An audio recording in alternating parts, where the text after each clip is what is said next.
जब दो मनुष्य जो पिछले कई जन्मों के साथी होते हैं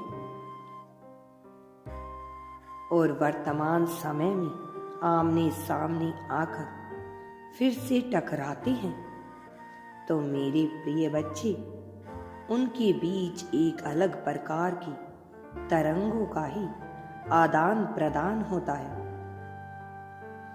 वह एक दूसरे के सामने आ जाते हैं।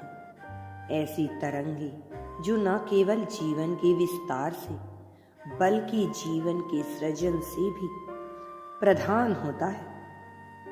मेरे प्रिय, वह एक दूसरे से संबंधित होते हैं। तुम्हारे मन में बहुत बार ऐसा हुआ है, किसी खास शख्स को देखकर तुम्हारे मन में विचित्र सा महसूस होता है और तुम उसकी तरफ बहुत अधिक आकर्षित होते चले गए।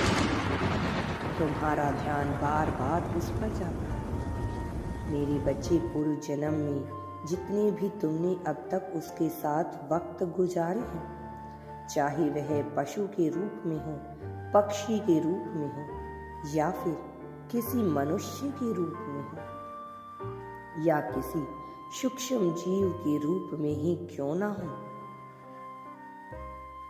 जिन भी लोगों से तुम्हारा कभी ना कभी संबंध रहा होगा,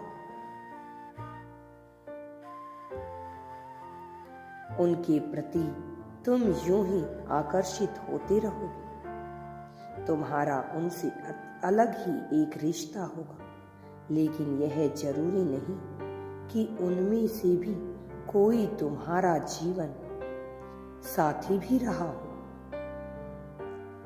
मनुष्य का सामना जब उसके आत्मसंगी से होता है,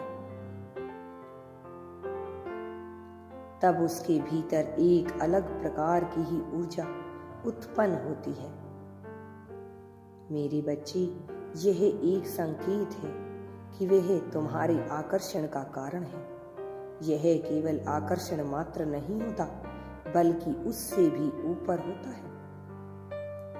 यह एक प्रेम की ऊर्जा होती है। मेरे बच्चे, यही संकेत है कि तुम किससे आकर्षित होते हो, क्योंकि वह तुम्हारे पुनर्जन्म का साथी होता है। यदि तुम यूनिवर्स पर विश्वास करते हो, तो कमेंट में धन्यवाद यूनिवर्स लिखकर चैनल को सब्सक्राइब करो। तुम्हारा कल्याण होगा।